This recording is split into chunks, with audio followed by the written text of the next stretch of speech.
मनोविज्ञान परीक्षा विशेषांक की आज की इस सीरीज़ के पहले चैप्टर में आपका एक बार फिर से स्वागत है। आज के इस लेक्चर में एक बहुत महत्वपूर्ण पॉइंट व्यक्तित्व का पंच कारक मॉडल हम डिस्कस करने जा रहे हैं। इसको कोस्टा और मैक्रे के द्वारा दिया गया था। अभी हाल ही में लेबर असिस्टेंट का एग्ज़ाम हुआ, उसमें भी प्रश्न पूछा गया था और यदि आपको ये प्रश्न आता है तो अभी भी आप इसका उत्तर बता सकते हैं। प्रश्न आपके सामने है, देखिए। व्यक्तित्व के वृहत 5 कारक मॉडल कोस्टा और मैक्रे में सम्मिलित कारकों की पहचान करें। यानी इन्होंने जो 5 कारक बताए हैं वो कौन कौन से हैं। पहला है देखिए सहमति परकता, दूसरा है मनस्थापिता, एक इन्होंने डाला है अंतराम परकता, अनुभव के प्रति खुलापन, और एक है आपका मेजोमॉर्फिक। तो रियली बताना, आपको ये प्रश्न आता था क्या? हालांकि बहुत मुश्किल प्रश्न नहीं है, आपने ये चीज़ें पढ़ी हैं। व्यक्तित्व का टॉपिक आपके सेकंड ग्रेड में लगता है और मेरे ख्याल से आपने हर एक चीज़ को बहुत अच्छे ढंग से पढ़ा होगा। व्यक्तित्व का ये पंच कारक जो मॉडल है, इसमें ये 5 नाम ही महत्वपूर्ण हैं और मैं तो ये कहता हूँ कि इनके इंग्लिश टर्म आपको याद हैं तो कहीं जाने की ज़रूरत नहीं है।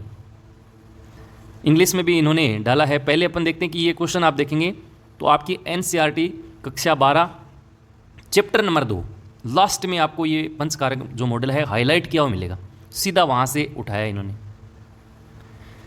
तो देखिए, सबसे पहले मैंने इंग्लिश वाला ही लिया है। एक तो इन्होंने डाला है ओपननेस टू एक्सपीरियंस। हिंदी में आप देख लीजिए साथ साथ व्यक्तित्व का पंच कारक मॉडल, और इन्होंने जो पहला टाइप बताया है वो है अनुभव के लिए खुलापन, और इसके लिए टर्म जो इंग्लिश में यूज़ किया है वो है ओपननेस टू एक्सपीरियंस। खुलापन को अपन ओपननेस ही कहते हैं, और एक्सपीरियंस, आपको जितनी ज़्यादा एक्सपीरियंस रहे तो उसके लिए आपको ओपननेस होना पड़ेगा। आप कमरे में बंद हैं तो क्या आप एक्सपीरियंस ले पाएंगे क्या? एक्सपीरियंस के लिए तो हर एक चीज़ को, माइंड भी खुला रखना पड़ेगा, आपको खुद को भी जो है एक प्रकार से ओपन होना पड़ेगा। तो इसीलिए इसको याद भी कर सकते हैं, ओपन टू एक्सपीरियंस, ये इन्होंने बताया है। दूसरा देखिए, हिंदी में देख लीजिए पहले, बहिर्मुखता। बहिर्मुखता हेंस आइजैक ने 2 प्रकार बताए थे, अंतर्मुखता और बहिर्मुखता, तो सेम वही है ये। तो इसको इंग्लिश वर्जन आप देखेंगे तो एक्स्ट्रावर्जन। एक्स्ट्रावर्जन बहिर्मुखता का मतलब क्या होता है? जो आराम से मिलनसार होता है, सामाजिक प्रवृत्ति का होता है। तो सेम वैसा का वैसा जो टर्मिनोलॉजी है वो इन्होंने यूज किया है। इसके बाद देखो, तीसरा इन्होंने बताया है सहमतिशीलता। सहमतिशीलता, जिसको आप इंग्लिश में देखेंगे तो सहमति को अपन एग्री कहते हैं, तो बिल्कुल एग्रीएबलनेस, यानी आप बहुत ज़्यादा हर बात पर एग्री हो जाते हैं। ऐसे लोग जो होते हैं बहुत दयालु प्रकृति के होते हैं और एक हमेशा दूसरों की हेल्प करने के लिए अग्रसर होते हैं। अपन इनके बारे में थोड़ा थोड़ा और डिस्कस करेंगे, लेकिन ये नाम आपको बहुत ज़्यादा महत्वपूर्ण है। सेकंड ग्रेड के आने वाले एग्जाम में इस तरह का क्वेश्चन दोबारा पूछा जा सकता है, तो इंग्लिश टर्मिनोलॉजी याद करिएगा।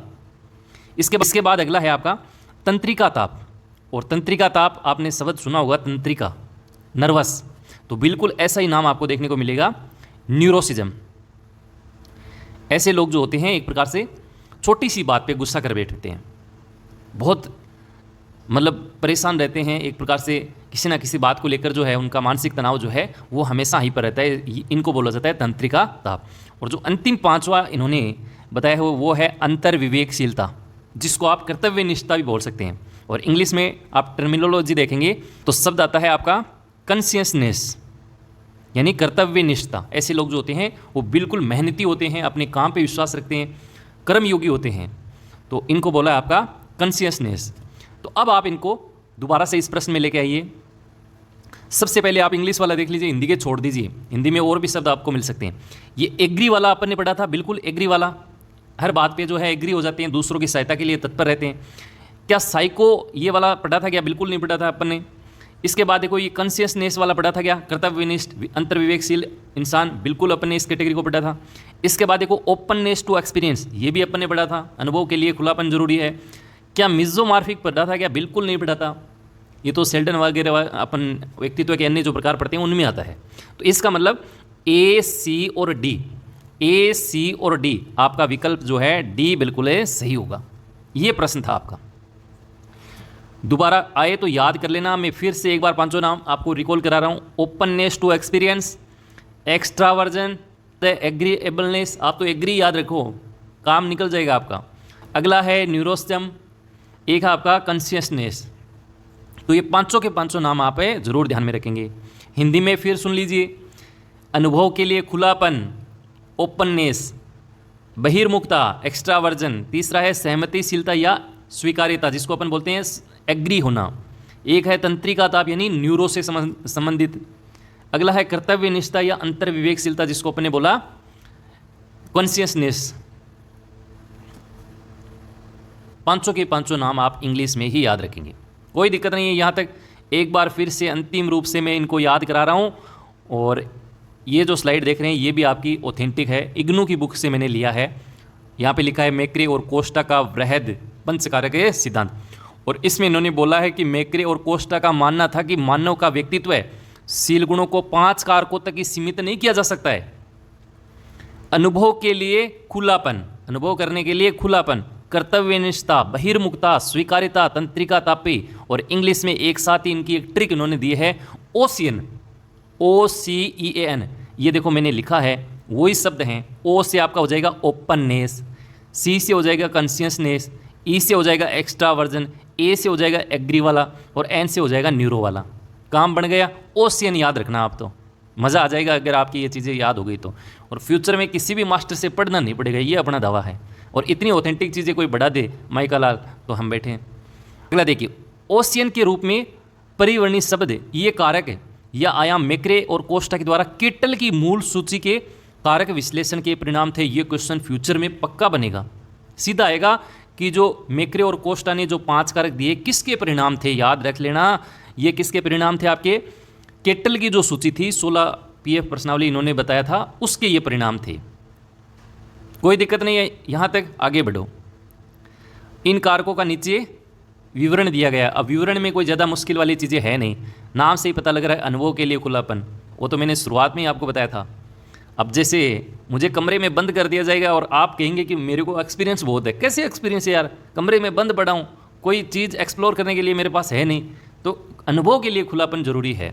तो ऐसे लोग नवीनता, रचनात्मकता पसंद करते हैं, उनके पास जिज्ञासु मन होता है, हर एक चीज़ की सीखने की इच्छा होती है, कला के लिए एक प्रशंसा है, ये स्वतंत्र विचारक हैं और नियमित गतिविधियों के बजाय विविधता ज़्यादा पसंद करते हैं। विविधता, रचनात्मकता, ये एक ही शब्द हैं, जिज्ञासु। तीनों को आप इस पहले पॉइंट से ऐड करना है। अगला है कर्तव्यनिष्ठता। ये लोग अधिक लक्ष्य केंद्रित यानी मेहनती ज़्यादा होते हैं। ये कर्तव्यनिष्ठता, आप अपने पिता से ये चीज़ें सीख सकते हो। आत्म अनुशासित, परिश्रमी, ईमानदार और सक्षम होते हैं। ये स्वतः स्फूर्त व्यवहार की बजाय नियोजित गतिविधि को प्राथमिकता देते हैं। अप्लाइड क्वेश्चन बन सकता है भाई, इन 5 कारक में ऐसे कौन सा व्यक्तित्व है जो एक नियोजित ढंग से कार्य करने की क्षमता रखता है? याद रखिएगा, कर्तव्यनिष्ठता, नियोजित गतिविधि, प्लानिंग के रूप में एक्टिविटी को जो है प्राथमिकता देते हैं। है बहिर्मुखता। हेंस आइजैक के सिद्धांत के वर्णन के समान ही इसकी यह टर्मिनोलॉजी है। हेंस आइजैक ने 2 बताए, एक तो अपने आप में खुश है उसको अंतर्मुखी बताया, और जो दूसरों में एक प्रकार से खुद को देखता है, मिलनसार प्रवृत्ति का, सामाजिक प्रवृत्ति का, वो बहिर्मुखता। तो बिल्कुल इन्होंने वही टर्मिनोलॉजी जो है सेम यूज की है। इसके बाद है स्वीकार्यता। जो लोग स्वीकार्यता पर उच्च स्कोर करते हैं उनमें सहकारी, दयालु की प्रवृत्ति होती है। ऐसे लोग आमतौर पर मददगार और भरोसेमंद होते हैं।